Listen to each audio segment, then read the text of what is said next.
நெல் கொள்முதலில் இவ்வளோ ஊழல் நடந்தது, மழை பெஞ்சு டெல்டா மாவட்டத்தில் அவ்வளோ. நானும் டெல்டாக்காரன்றாரு, போய் அந்த விவசாயிகளை பார்த்தாரா?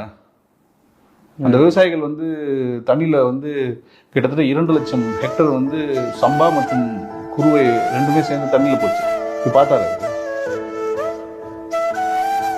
ஈசிஆர் பக்கம் போயிட்டு கட்சிங்களுக்கு வந்து பூத் லிஸ்ட் ஒர்க்கர்ஸ்க்கு பூத் லெவல் ஒர்க்கர்ஸ்க்கு பிரியாணி போட்டு சாப்பிட்டுருக்காரு. ஏன் சாப்பிட்டுருக்காரு?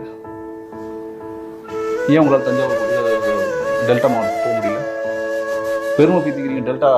நானும் டெல்டாக்காரன்.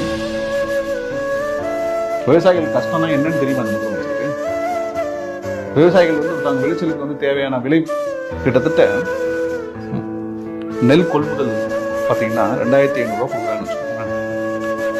வெறும் 2369 ரூபா யார் கொடுக்குறாங்க?